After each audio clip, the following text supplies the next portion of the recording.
Hola, yo soy Eric y tenemos que hablar de Pinocho de Guillermo del Toro. ¿Por qué tenemos que hablar de esta película? Porque hay factores sumamente importantes que hay que señalar. Primeramente, y los voy a señalar, es número 1. En esta película no hay mujeres. La figura femenina está suprimida. Son meramente peatones que dicen 2 o 3 líneas y probablemente las figuras femeninas prominentes sean, por supuesto, el Hada de la Muerte y su hermana, el Hada de la Vida. Sin embargo, no son humanos e incluso quien presta voz a estos dos personajes fabulosos en diseño es la actriz Tilda Swinton, quien ha interpretado personajes andróginos y de carácter divino, como el Arcángel Gabriel en Constantine. Y ustedes mismos pueden verificar el cast, o sea, prácticamente no hay mujeres. Está Tilda Swinton y está Cate Blanchett haciendo la voz del personaje Spazzatura, que prácticamente no nos dice ninguna línea, es nada más como...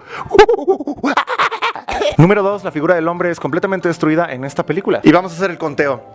Carlo, el hijo perfecto, es destruido por una bomba. Geppetto es destruido por la pérdida de Carlo. Jesús Cristo de madera es destruido parcialmente por la misma bomba. Jesús Cristo nuevamente es destruido en su totalidad por los cuestionamientos de Pinocho cuando pregunta por qué a él sí se le quiere y a Pinocho no, si ambos están hechos de madera. El sacerdote es una autoridad, pero es ridiculizada por Guillermo del Toro. Mussolini es destruido por Pinocho en su versión de la obra de teatro. Mussolini es otra vez destruido por Guillermo del Toro en su sátira. El zorro, dueño, así lo voy a llamar, el zorro, el dueño del circo, es muerto por Spazzatura, su sirviente oprimido. Y el señor fascista es destruido por otra bomba gracias a su terquedad, tratando de insertar a su hijo en lo que él dice que es hombría o en lo que él cree que son los valores. Y por último, pero no menos importante, por supuesto, también es destruida la tierra paternal, es decir, the fatherland, como lo dicen en la versión en inglés, en la versión original.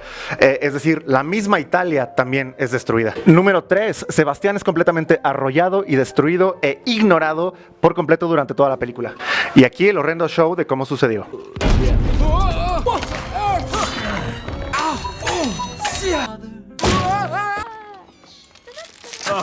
Compared to witness all the nations of... Don't listen to him, Pinocchio!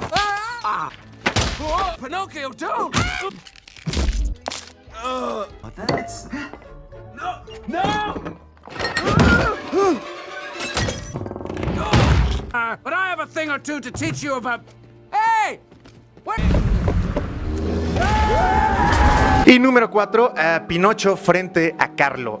Carlo, el niño perfecto, la alegría de Geppetto, de absoluta bondad e inocencia, que incluso en su inocencia admira y emula a las máquinas de guerra que terminan quitándole la vida. En contra, claro, de Pinocho, nacido de una borrachera, asimétrico, flamable, necio, impulsivo, curioso, desordenado, impetuoso, creativo, desbordante, noble, inteligente, gracioso y, claro, inmortal. Ahora, estos elementos que estoy mencionando son intradiegéticos, o sea, dentro de la historia, pero soy un pedante de mierda. Estos 4 elementos intradigéticos son de absoluta relevancia en el derivado y lectura de esta película que estoy haciendo ahora, pero debo agregar uno más que no pertenece como tal dentro de la historia, sino al proceso de producción como tal de la misma película, y eso es el inicio de la creación de esta película. Es decir, que Guillermo del Toro en 2008 ya estaba avisando que esta película se estrenaría alrededor del 2013, sin embargo, por una u otra cosa, no se pudo hasta hace 3 semanas. Pero aquí hay algo bastante importante. ¿Cuál de las películas de Guillermo del Toro se estrenó un año antes de anunciar en el 2008 Pinocho, El laberinto del fauno? ¿Qué tiene que ver esto con algo?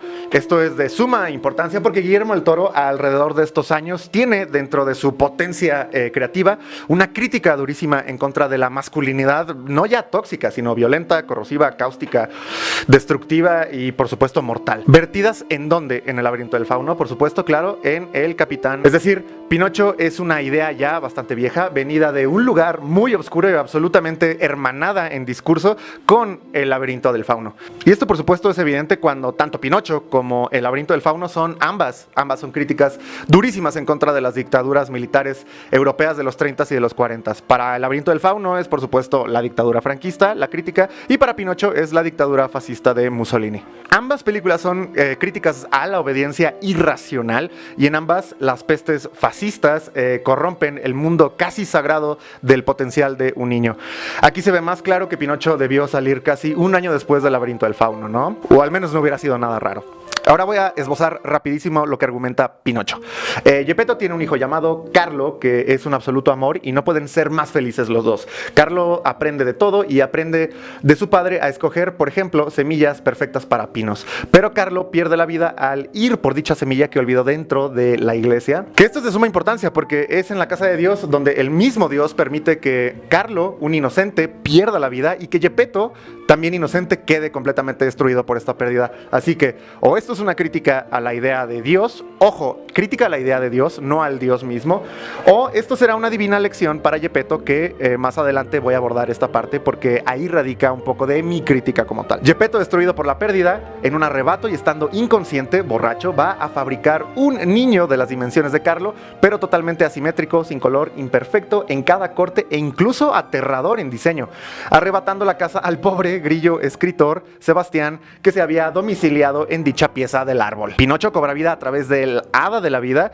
y ofrece un deseo a Sebastián si se hacía cargo del nuevo niño. Sin embargo, Pinocho, al estar vivo, es tanto desastroso como incluso aterrador en diseño, como lo mencioné, al punto de que Geppetto le teme en un principio. Es así que el ímpetu de Pinocho abruma completamente a su padre por no parecerse en nada a Carlo, y este hiere a Pinocho un día diciéndole que es una carga, por lo que Pinocho, avergonzado por haberle hecho todo más difícil a su padre, emprende un viaje dentro del mundo para mostrarle a su padre que no es tan indigno y tan despreciable como Geppetto cree, y se enfrenta a personajes que o lo depredan, como el zorro, como el zorro y como Don Fascista. Es así que Pinocho intentará ser manipulado, ya sea por el zorro, con un acto para su teatro, como por Don Fascista, así le estoy llamando, quien lo quiere como emblema y como propaganda para la furia fascista italiana. Pero lo que resalta es que tanto Geppetto como Pinocho terminan buscándose ellos dos y coinciden dentro del estómago del monstruo marino.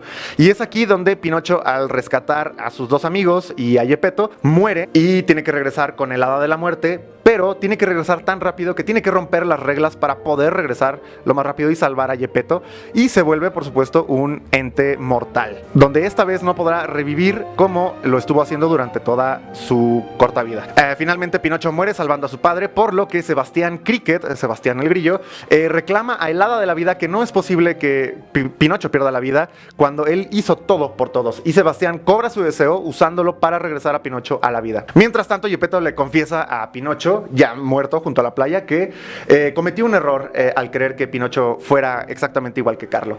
Geppetto por fin aquí entiende lo que es la aceptación incondicional, aceptando a Pinocho exactamente de la forma que es. Pero pongan muchísima atención aquí, es hasta que pierde la vida Pinocho que Geppetto comprende por completo lo valioso que es Pinocho. Pero es Sebastián, o sea, la conciencia, quien abogó por la vida de Pinocho. Es gracias a Sebastián que él puede regresar a la vida, y Sebastián, por supuesto, lo menciono de nuevo, esto es importante, es la conciencia. Es decir, que aquí hay casi una línea legible que está diciendo que solamente vamos a ser conscientes de lo que tenemos en vida hasta que llega la muerte. Y la conciencia, o Sebastián, es de lo más interesante aquí en la película.